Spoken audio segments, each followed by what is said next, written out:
Hello दोस्तों, स्वागत है आप सभी का हमारे सरामदेव फ्री टीटीटी मैथ्स क्लासेस में। और हमने जो है कल पॉलिनोमियल चैप्टर का बेसिक से पूरा चैप्टर कवर किया था। अगर आपने उस वीडियो को नहीं देखा है तो अपने हमारी प्लेलिस्ट में जाकर वीडियो को पूरा वॉच कीजिएगा। और उसके बाद आज हम जो है पॉलिनोमियल के एग्जाम ओरिएंटेड क्वेश्चन लेकर आए हैं और इसको वीडियो को जो है एंड तक देखिएगा, जिससे आप जितने भी क्वेश्चन है उनका लाभ ले सकें। और जो भी क्वेश्चन है वो यहाँ पर सब प्रीवियस ईयर से लिए गए हैं, तो ये क्वेश्चन आपके लिए बहुत लाभकारी होने वाले हैं। यहाँ पर जितने भी क्वेश्चन है वो हमने एसएससी सीजीएल प्रीवियस ईयर के जितने भी क्वेश्चन है या फिर यूपी टीजीटी के क्वेश्चन है वही यहाँ पर ले रखे, तो सारे एग्जाम ओरिएंटेड क्वेश्चन है, तो वीडियो को लास्ट तक वॉच कीजिएगा। तो हम आज पॉलिनोमियल के जो है इंपॉर्टेंट क्वेश्चन यहाँ पर कर रहे हैं। तो मान लीजिए ये जो फर्स्ट क्वेश्चन हमारा फ्रेंड दे रखा है वो क्वेश्चन इन्होंने दे रखा है। यहाँ पर एक इक्वेशन इन्होंने दे रखी है, ये x square plus 2x plus 1/5, ये एक्स स्क्वायर प्लस यहाँ पर 2x प्लस 1, ठीक है, और ये अपॉन 5 दे रखा है। और दे रखा है आपका -7/2x स्क्वायर, जो कि सीजीएल में पूछा गया क्वेश्चन है, और -x6/2x। यहाँ पर हमने थोड़ा सा इसका चेंज किया है जिससे आपको कुछ ज़्यादा यहाँ पर समझ में आ सके। तो ये जो क्वेश्चन है इसमें यहाँ पर हमको कुछ चीज़ें पूछी गई हैं। सबसे पहला हमसे पूछा गया है डिग्री, ठीक है, और सेकंड में हमको पूछा गया है, यहाँ पर सेकंड पार्ट इन्होंने पूछा रखा है कि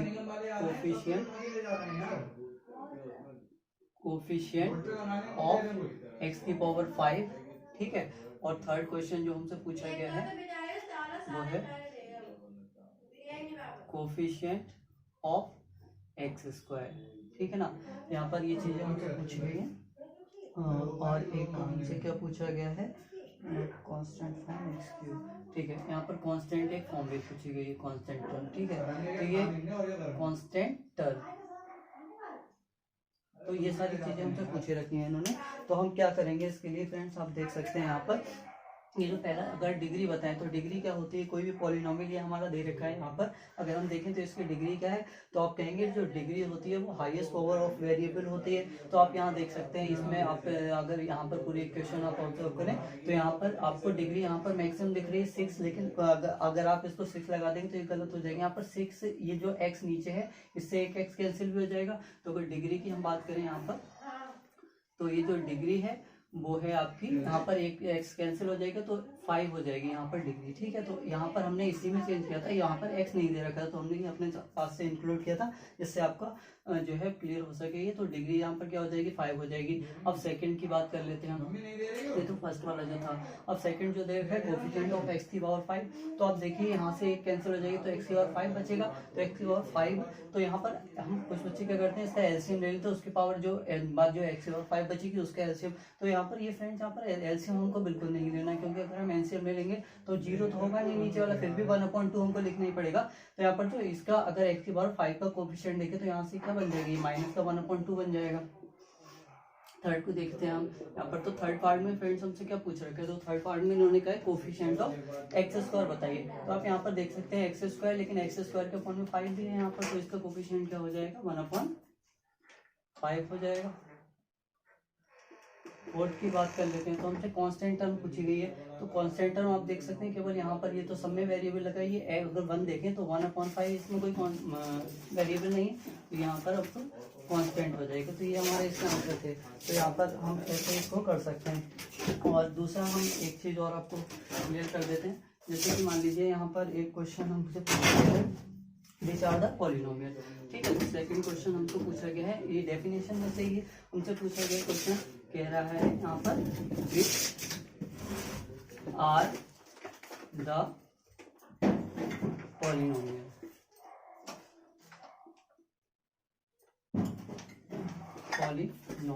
ठीक है।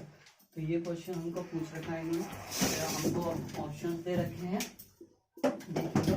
तो ऑप्शन हमको क्या दे रखे हैं इन्होंने, 1/x, ये आपका 2/√3, ये आपका एक्स स्क्वायर, और प्लस 2x प्लस 1, और सेकंड है ये x/2x स्क्वायर, ये है।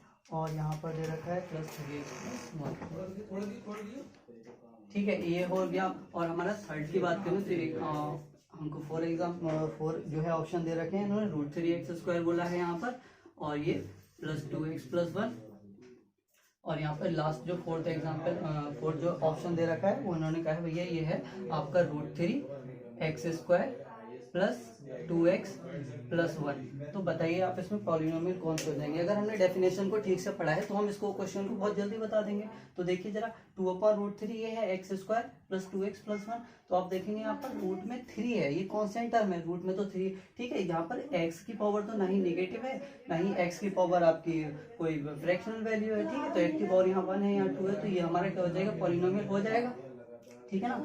यहाँ पर देखिए जरा, यहाँ पर इसकी बात करें तो ये x की पावर 1 है और ये x की पावर 2 है, ऊपर जाकर सब्सट्रैक्ट होगा तो x की पावर -1 आ जाएगी, नहीं x की पावर नेगेटिव आ जाएगी ना, तो नेगेटिव आ जाएगी, तो ये हमारा क्या हो जाएगा, क्या पॉलिनोमियल होगा। तो आप कहेंगे पॉलिनोमियल नहीं होगा, क्योंकि पॉलिनोमियल की कंडीशन क्या होनी चाहिए, x की जो या वेरिएबल जो भी है उसकी जो डिग्री है वो पॉजिटिव होनी चाहिए वहां पर, और डिग्री हमारी नेगेटिव नंबर या फ्रैक्शन वैल्यू कोई नहीं होनी चाहिए, ठीक है ना। तो नेगेटिव नंबर आ रही है यहाँ पर, तो ये नहीं होगा हमारे यहाँ पर। √3x² देख लीजिए, तो यहाँ पर भैया ये क्वेश्चन बिल्कुल सही होगा, क्योंकि यहाँ पर √3 रूट में है और x के ऊपर जो वैल्यू है वो पॉजिटिव है पावर, और यहाँ पर भी x की पावर 1 है यानी कि पॉजिटिव है। यहाँ पर देखिए जरा, ये √3x², जब आप इसे सॉल्व करेंगे तो ये वैल्यू क्या आ जाएगी, √3 तो 3 रहेगा और x² से रूट कैंसिल हो जाएगा ना, तो x² से यहाँ रूट कैंसिल हो जाएगा। तो ये अगर x की हम ओवरऑल जो पावर देखें तो x की ओवरऑल पावर +1 ही तो बचेगी, और +1 का मतलब ये कैसे हो जाएगी, पावर हो जाएगी आपकी पॉजिटिव, और विच इज एक इंटीजर होगा यहाँ पर, है ना, पॉजिटिव इंटीजर होगा, तो ये हमारी जो है पॉलिनोमियल हो जाएगी, ठीक है। तो यहाँ पर ये भी पॉलिनोमियल, ये तीनों पॉलिनोमियल है, लेकिन यहाँ पर ये वाली जो है वो पॉलिनोमियल नहीं है। लास्ट क्वेश्चन हम यहाँ पर देख लेते हैं, इसी टाइप का एक और क्वेश्चन देख लेते हैं, क्वेश्चन नंबर 3, ठीक है। तो यहाँ पर फ्रेंड्स क्वेश्चन नंबर इन्होंने 3 क्या दे रखा है, तो दे रखा है इन्होंने यहाँ पर भी यही पूछा है, कह रहे हैं पॉलिनोमियल कौन से, हम डायरेक्ट जो है ऑप्शंस लिख लेते हैं यहाँ पर, second and the third one is और द फोर्थ वन इज। तो यहाँ पर क्या दे रखा है, तो ये हमने बहुत आपके लिए क्वेश्चन जो है बिल्कुल यूनिक बनाए हैं, जिससे आपका जो है पूरा पीछे का आपने चैप्टर अगर अभी भी नहीं पढ़ा है तो उसके वो ना पढ़ के भी आपका भी क्लियर हो जाएगा ये, ठीक है। तो फिलहाल आप उसको देख तो जरूर लीजिएगा। यहाँ पर हमको ऑप्शन दे रखा है, यहाँ पर फ्रेंड देखिए x² प्लस ये है आपका 2/x और +3। सेकेंड ऑप्शन क्या दे रखा है, ये दे रखा है x² - 2x+3, ये CGL में पूछा गया क्वेश्चन है यहाँ पर, और 2x+3, और दे रखा है 1/x² - 2x+3, तो 1/x² - 2x और प्लस का 3 दे रखा है, और लास्ट जो ऑप्शन दे रखा है x² - 2√x-3। तो आप बताइए जरा इसमें कौन सा जो है पॉलिनोमियल होगा। तो आप देख रहे हैं यहाँ पर ये x² है, ये x है, ऊपर जाएगी तो पावर माइनस की हो जाएगी, ये तो हमारा जो है पॉलिनोमियल नहीं होगा। यहाँ पर देख रहे हैं ये पॉलिनोमियल बिल्कुल होगा, क्योंकि यहाँ पर x की पावर पॉजिटिव है और यहाँ पर पॉजिटिव है और कोई फ्रैक्शनल वैल्यू तो है नहीं यहाँ पर, नहीं नेगेटिव है। और यहाँ पर देखें आप तो ये x की पावर ऊपर जाकर नेगेटिव हो जाएगी, तो ये पॉलिनोमियल होगा, तो बिल्कुल नहीं होगा ये पॉलिनोमियल। इसकी बात बताइए, तो ये भी रूट में है x, तो पावर रूट में माइनस का 1/2 हो जाएगी, ये भी नहीं होगा। तो हमारा पॉलिनोमियल केवल इसमें एक था जो सेकंड वाला क्वेश्चन था, ठीक है। तो इस टाइप के ये हमने देखे हैं, तो ये अगर आपकी डेफिनेशन के लिए तो आप इसे बहुत आसानी से कर पाएंगे, और ये एग्जाम में पूछे गए क्वेश्चन है, ठीक है, एग्जाम ओरिएंटेड क्वेश्चन है, तो इसको जरा ध्यान से आप डेफिनेशन को क्लियर जरूर कीजिएगा, ठीक है। डेफिनेशन क्लियर करने से सारे क्वेश्चन आपके क्लियर हो जाएंगे, तो पीछे वाली वीडियो में देख लीजिएगा, उससे और क्लियर हो जाएंगे ना। आइए नेक्स्ट क्वेश्चन देख लेते हैं। यहाँ पर ये दे रखा है x - a is a factor of this equation, तो हमको ये बताना है कि a की वैल्यू बतानी है। अब हमें पता है कोई, अगर हमने डेफिनेशन इसकी कल की वीडियो में डायरेक्टली की है, तो हमें पता है अगर किसी पॉलिनोमियल का कोई, अगर हमको ये दे रखा है ये इसकी फैक्टर है, तो उस फैक्टर की वैल्यू उस पॉलिनोमियल में सब्सटीट्यूट करने पर वो पूरे पॉलिनोमियल को इक्वल टू 0 बना देता है। तो हम यहाँ पर वैल्यू पॉजिटिव इसमें प्लेस कर लेते हैं। तो हमने कहा x - 2a = 0, तो आप कहेंगे x = क्या हो जाएगा यहाँ से a, तो यहाँ पर इसको हम रख लेंगे पुट इन 1, तो इसे हमें यहाँ पर एग्जाम में ही लिखने की जरूरत नहीं होगी, ठीक है ना। तो हम डायरेक्ट पुट करेंगे वैल्यू, तो x की जगह a रखेंगे, तो आप क्या बोलेंगे, ये हो जाएगा a³ माइनस यहाँ पर जब x की जगह a रखेंगे a² × a, ये भी a³ हो जाएगा। और यहाँ पर बात करें तो ये +2 और x की प्लेस पर a हो जाएगा, और माइनस प्लस है ये, और ए हो जाएगा और -1 ये इसको 0 के इक्वल बना देगा। तो अब देखिए a क्यूब से तो a क्यूब कैंसिल आउट हो जाएगा, यहाँ क्या बचा 2a + a, ये हो जाएगा 3a और ये इक्वल में -1 उधर जाकर +1 बन जाएगा। यहाँ से आप देखेंगे a इक्वल टू क्या आ जाएगा, तो ये हो जाएगा 1/3। तो ये हम देख सकते हैं इसका आंसर यहाँ से। अब से नेक्स्ट क्वेश्चन हमको दे रखा है ये x + y = 10, xy = 27, x³ - y³ हमको फाइंड करना है। तो हम क्या करेंगे, यहाँ से x³ - y³ फाइंड करने के लिए हम सोच रहे होंगे इसका हम स्क्वायर कर दें तो x³ की xy की वैल्यू लगा दें। तो इतना लंबा हमें नहीं करना, आप कुछ भी ये नंबर तो आप आसानी से सोच सकते हैं। अगर आप इसको देखें तो ये आपको पता है 9 3 27 होता है। अगर आप ऐसे नंबर सोच सकते हैं तो आप इन दोनों इक्वेशन में रखकर देख लीजिए, अगर दोनों इक्वेशन सेटिस्फाइड होती तो x की वैल्यू वही होगी एक्स वाई की। तो अगर 9 3 27 ये देखते हैं ये हो गई, तो यहाँ पर रखकर देख लीजिए, अगर इसकी जगह 9 इसकी जगह 3 रखें, 9 3 12 बन गया, तो ये वैल्यू हमारी सही है, यानी कि यही वैल्यू हो जाएगी। तो ये वैल्यू हो जाएगी, तो आप x की जगह इसमें 9 लगाएंगे तो 9 का क्यूब कितना होता है 729 और माइनस कर दें ये आपका y³ और y³ क्या हो जाएगा आपका 3 है, 3 का 27 हो जाएगा, है ना। तो इसे आप करेंगे तो 729 - 27 ये कितना हो जाएगा 702 हो जाएगा, है ना। तो 27 इसमें सब्सट्रैक्ट होगा। फाइंड, अब यहाँ पर देख लेते हैं find roots of this equation. तो इसके लिए हमने क्वाड्रेटिक इक्वेशन के रूट फाइंड करने के लिए हमने एक ट्रिक बता रखी है, तो अगर उससे आपने नहीं देखा तो देख लीजिएगा।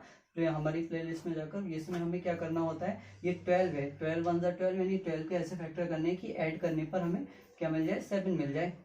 तो हम क्या करते हैं, अगर 4 3 12 करें तो 4 3 4 और 3 7 होता है, ठीक है। तो हम क्या करते हैं 4 और 3 हमारे फैक्टर मिले, तो हम क्या करते हैं एक बार x के साथ 4 को सब्सट्रैक्ट करके लिख लेते हैं और 4 3 12 एक बार x के साथ 3 को सब्सट्रैक्ट करके लिख लेते हैं। अब हम ये देख रहे हैं प्लस करने पर माइनस का 7 मिलना चाहिए, तो इन दोनों को प्लस करेंगे तो -7 ही हमको मिल रहा है ना।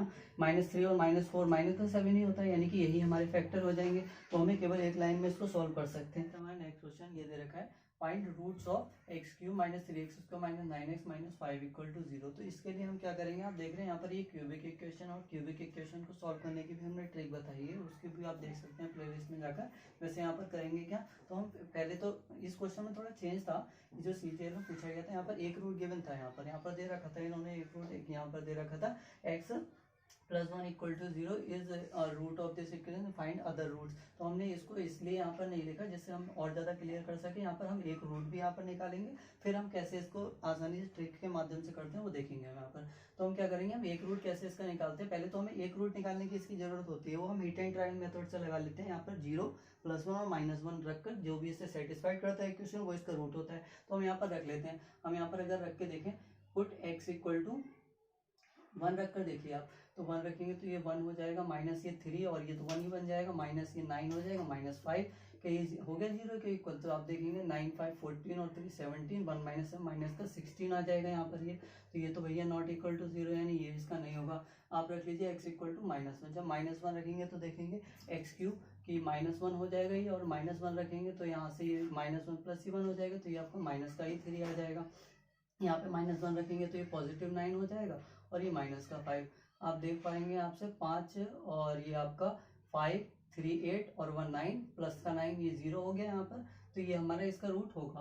तो हम कह सकते हैं x = -1 इसका रूट होगा। तो हम इसको अब कैसे फाइंड करते हैं, तो हम क्या करते हैं, कैसे ट्रिपल ड्रॉ करेंगे और इनके x³ के x² के x के और कॉन्स्टेंट सबके फैक्टर लिख लेते हैं। x³ का फैक्टर 1 हो जाएगा, यहाँ पर x² का आप देखेंगे तो -3 हो जाएगा, और यहाँ पर x का देखेंगे फिर -9 हो जाएगा, और ये कांस्टेंट टर्म जो है -5 हो जाएगी। ठीक है, ये फैक्टर लिखने के बाद अब हम क्या करते हैं यहाँ पर वो देखिए। तो फैक्टर लिखने के बाद हमें ये करना है, यहाँ पर जो हमारा फैक्टर आया है उसको हम लेफ्ट साइड में लिख लेते हैं -1, और फिर क्या करते हैं ये जो फैक्टर है इसको तो हम ऐसे ही लिख लेते हैं, 1 को ऐसे एज इट इज उतार लेंगे यहाँ पर, और यहाँ से ये, और इसके बाद हम क्या करेंगे इस -1 ये जो फैक्टर है इसकी मल्टीप्लाई इससे करेंगे, तो -1 × +1 तो ये माइनस का 1 हो जाएगा, -1 यहाँ लिख लेते हैं। ठीक है, तो ये -1 हो जाएगा। आप देखेंगे 3 और 1 माइनस का ये ऐड कर देंगे इनको, तो -4 आ जाएगा यहाँ से। फिर इसकी मल्टीप्लाई इससे करेंगे तो माइनस माइनस प्लस, और 4 × 4 हो जाएगा।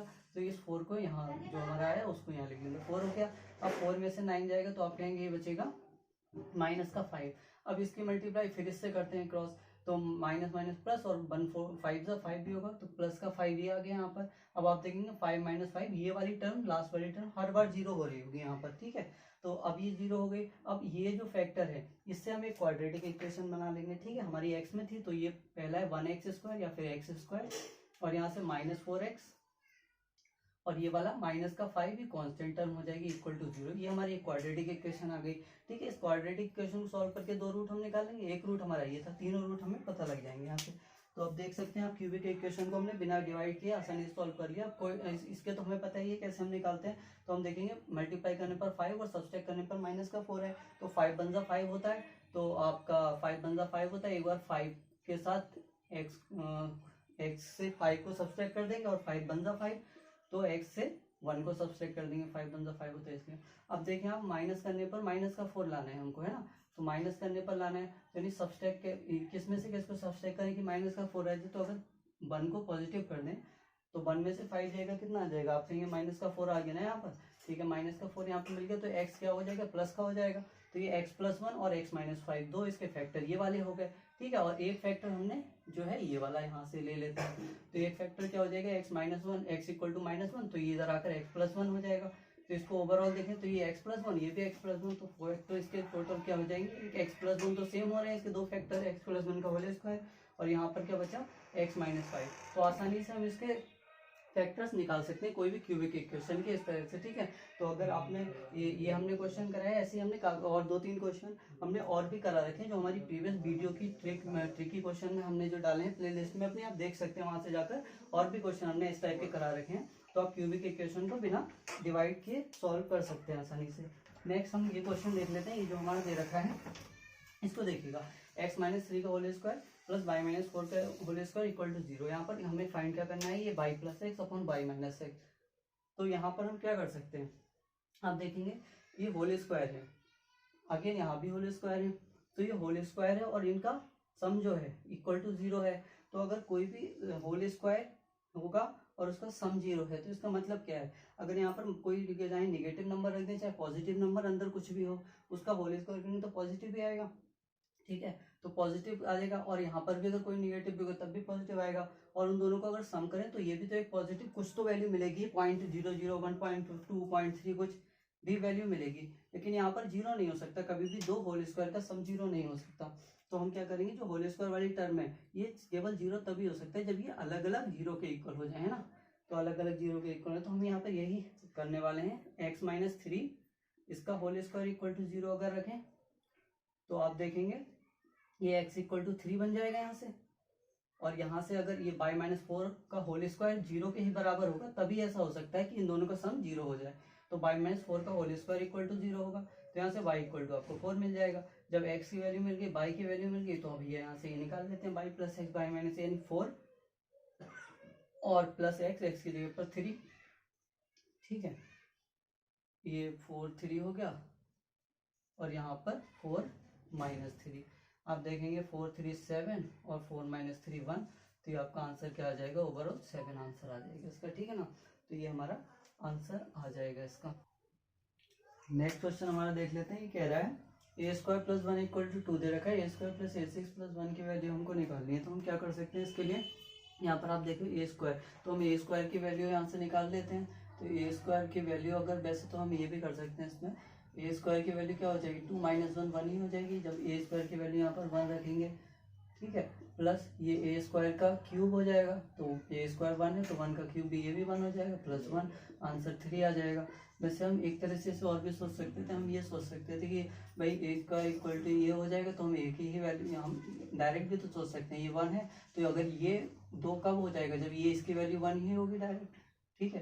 तो इसकी वैल्यू खुद ही 1 होगी यहाँ पर, तो हम केवल एक ही जब वैल्यू निकालेंगे तो 1 ही आएगी यहाँ से, तो जब एक ही भी वैल्यू 1 आएगी तो 1 1 1 3 ही हो जाएगा इसका आंसर। तो ऐसे ही कर सकते थे हम। यहाँ पर देखिए जरा, ये क्वेश्चन दे रखे हैं x + y = 1 दे रखे, तो इसमें हम क्या कर सकते हैं, यहाँ से आप ये कीजिए, इसमें यहाँ से हम ऐसा करते हैं कि अगर हम देखें x + y निकालें यहाँ से, तो ये क्या हो जाएगा फ्रेंड्स, आपको 1/xy हो जाएगा, ठीक है। तो यहाँ से वैल्यू उठाकर हम इस वाली इक्वेशन को इसमें डाल देते हैं, इस वाली में। तो अगर देखें 1/xy x + y होगा, तो ये 1/xy x + y, ये 3 है पावर, तो इसका अगर क्यूब कर दे तो इसका भी होल क्यूब हो जाएगी, इसकी वैल्यू क्या हो जाएगी, x + y का होल क्यूब हो जाएगी, ठीक है ना।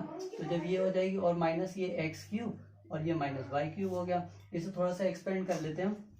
तो a + b³ का होल क्यूब क्या होता है, ये आपका ए क्यूब प्लस ये बी क्यूब हो जाएगा प्लस आपका 3xy और ब्रैकेट में x प्लस वाई ये हो जाएगा हमारा, ठीक है ना, और माइनस ये आपका एक्स क्यूब और माइनस वाई क्यूब है ही। यहाँ से आप देखेंगे ये एक्स क्यूब से आपका एक्स क्यूब खत्म, वाई क्यूब से आपका वाई क्यूब खत्म। तो यहाँ से अब बचेगा कि तो यहाँ से बचेगा कि आपका, तो आप देख पा रहे हैं यहाँ से ये आपका 3xy बचा और x प्लस वाई बचा, ये 3xy और ब्रैकेट में ये x प्लस वाई ये बच गया हमारे पास। अच्छा 3 तो हम ऐसे ही लिख लेते हैं और देखिए x वाई और x प्लस वाई ये वैल्यू हमको गिवन है, ये बन के इक्वल है, तो ये आंसर हमारा कितना आ जाएगा, इसका आंसर हो जाएगा 3, इसका आंसर हमारा आ जाएगा। इस तरह से हम इसको कर सकते हैं। नेक्स्ट क्वेश्चन हमारा एक और देख लेते हैं। हमको ये दे रखा है, यहाँ पर क्वेश्चन नोट कर लेते हैं। तो ये क्वेश्चन हमको क्या दे रखा है, इन्होंने कहा है एक्स स्क्वायर प्लस ए एक्स, ये एक्स स्क्वायर प्लस आपका दे रखा है ए एक्स प्लस 2, ये दे रखा है हमको इक्वल टू 0। ये कह रहा है कि हमें ए की वैल्यू यहाँ पर फाइंड करनी है। फाइंड ए व्हेन, ये जो इक्वेशन दे रखी है हमको, ठीक है, हैव यहाँ पर दे रखा है 2, ये इक्वल रूट दे रखा है, इक्वल रूट्स। तो इसको हमें करना है, हमको ये दे रखा है कि ये जो इक्वेशन दे रखी है इसके 2 इक्वल रूट्स हैं, तो हमें यहाँ पर ए की वैल्यू जो है वो निकालनी है। तो हम इसके लिए क्या करेंगे यहाँ से, तो इसके लिए हमें डिस्क्रिमिनेंट का फॉर्मूला हमने जो बताया है वो हम लगा देते हैं, B square minus 4ac equal to 0। आपको ये पता है कि डिस्क्रिमिनेंट अगर 2 इक्वल रूट होते हैं तो डिस्क्रिमिनेंट 0 के इक्वल होता है यहाँ पर, तो बी स्क्वायर माइनस 4ac यहाँ में 0 होना चाहिए। तो आप देख लीजिए यहाँ पर जब लगाएंगे बी स्क्वायर यानी कि बी की जगह ए है यहाँ पर, तो ए स्क्वायर माइनस 4 इंटू ए की जगह क्या है, एक्स स्क्वायर कोएफिशिएंट 1 है, और इंटू सी की जगह क्या है आपके कॉन्स्टेंट 4 है, इक्वल टू 0 होगा। आप बोलो ए स्क्वायर इक्वल टू कितना हो जाएगा, यहाँ से 4 4 जाएगी 16 और 16 उधर जाकर राइट में प्लस का हो जाएगा, तो ए की वैल्यू क्या आ जाएगी यहाँ से प्लस माइनस का 4 आ जाएगी, ठीक है। तो ए की जगह आपका 4 भी हो सकता है और माइनस का 4 भी हो सकता है, तो ये दोनों वैल्यू हो सकती हैं। अगर हो सकता है आपका ऑप्शन में 4 ही दे रखा हो प्लस का, तो माइनस 4 ना दे रखा हो तो ये हो जाएगा, नहीं तो प्लस माइनस का 4 हो जाएगी, ठीक है। तो यहाँ से ये वैल्यू हम निकाल सकते हैं। नेक्स्ट क्वेश्चन देख लेते हैं। ये क्वेश्चन दे रखा है find number of root if, ये आपकी एक इक्वेशन दे रखी है। तो यहाँ से हम क्या करते हैं, पहले तो हम इसके लिए निकाल लेते हैं इसका डिस्क्रिमिनेंट, यानी कि जो डी होता है वो निकाल लेते हैं। हम कहेंगे बी स्क्वायर माइनस 4ac होता है, ठीक। यहाँ से जब निकालेंगे तो बी की जगह आप रखेंगे 4, बी की जगह 2, 2 का स्क्वायर 4 माइनस 4 इंटू ए की जगह यहाँ पर हो जाएगा 4 अगेन, और सी जो कांस्टेंट टर्म है वो 1 हो जाएगी। आप देखेंगे ये क्या आ जाएगा 4 और ये माइनस का 4 4 जा 16 और ये कितना आ जाएगा माइनस का 12 आ जाएगा, ठीक है। अब भैया 12 आ गया यहाँ पर, तो आपको पता है ये स्मॉलर देन 0 है, और हमने कल लिखवाया है इसकी कंडीशन में जो भी आपकी क्वाड्रेटिक इक्वेशन की जनरल कंडीशन, अगर हम यहाँ पे डिस्क्रिमिनेंट निकालते हैं वो स्मॉलर देन 0 हो जाता है, तो हम क्या कहते हैं इसके रूट्स इमेजनरी रूट्स होते हैं। नहीं, इसके रूट्स आप फाइंड नहीं कर पाएंगे, तो इमेजनरी रूट्स होते हैं, ठीक है। तो इसके रूट्स इमेजनरी रूट्स होंगे, तो इसके रूट नहीं फाइंड किए जा सकते, तो यहाँ पर इमेजनरी रूट आएगा, यानी कि रूट में वैल्यू कोई निगेटिव आ रही होगी इसकी, तो हम यहाँ पर आपका क्वाड्रेटिक फॉर्मूले से इसके रूट्स फाइंड करेंगे जो इमेजनरी रूट्स आएंगे। यहाँ पर देखें तो यहाँ पर हमसे पूछा गया find the number of root, तो यहाँ पर कोई भी नहीं होगा। इसकी बात देखें तो find nth degree polynomial divide by mth degree polynomial then possible degree of the question. तो यहाँ पर possible degree of the question पूछा हुआ है यहाँ पर, ठीक है।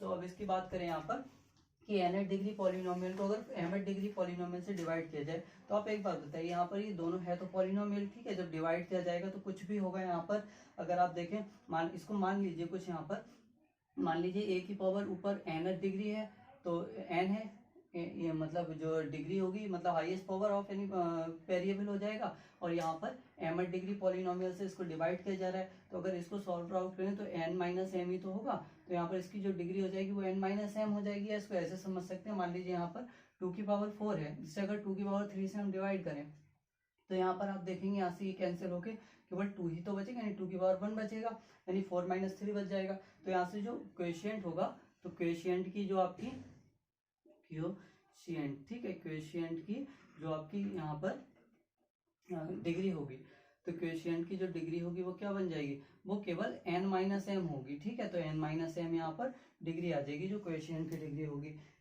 देख लेते हैं, हमारा आज का लास्ट क्वेश्चन है ये। इसमें दे रखा है X cube plus Y cube minus 12xy plus 64 equal to 0, और हमको कह रहा है यहाँ पर x plus Y equal to ये है आपका -4 है, ठीक है। इसकी तो हमको वैल्यू यहाँ पर फाइंड करनी है हमको। तो हम क्या करेंगे इसके लिए, यहाँ पर देखिए इसको अगर हम राइट में ले आए 4 को, तो ये क्या हो जाएगा, आप बोलेंगे एक्स प्लस वाई, ये प्लस का 4 इक्वल टू 0 हो जाएगा, ठीक है ना। ये प्लस का 4 इक्वल टू 0 हो जाएगा। तो आप ये देखिए, हमें एक फॉर्मूला पता होता है कि a plus B plus C या x plus Y plus Z equal to 0 होता है। तो X cube plus Y cube plus Z cube equal to -3xyz होती है उसकी वैल्यू, ठीक है। ये हमें फॉर्मूला याद रखना है। देखिए इफ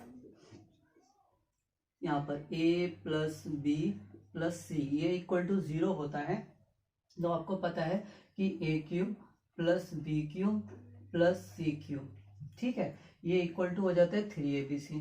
ऐसा होता क्यों है, चलिए ये भी देख लेते हैं हम। हमको हमारे पास एक फॉर्मूला होता है a cube plus B cube plus C cube minus 3abc, ठीक है।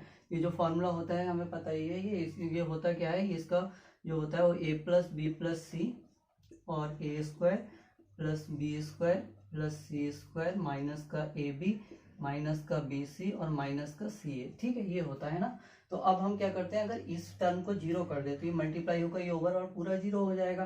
तो ये माइनस का 3abc उधर जाकर प्लस का 3abc हो जाए, तो a plus B plus C A cube plus B cube plus C cube equal to 3abc हो जाता है यहाँ से, ठीक है। तो हम उसी का इसमें यूज कर रहे हैं, a plus B plus C equal to 0, तो a cube plus B cube plus C cube equal to 3abc हो जाता है। तो देखिए आप, ये अगर a plus B plus C equal to 0 है, तो इसको हम क्या ऐसे लिख लें, X cube plus Y cube, और इस वाली टर्म को यहाँ ले आते हैं, इसको हम लिख लेते हैं 4 का होल क्यूब बन रहा है ये, ठीक है। तो ये हो जाएगा A cube plus B cube plus C cube, और ये माइनस का 12xy ऐसे ही रहने देते हैं इस साइड।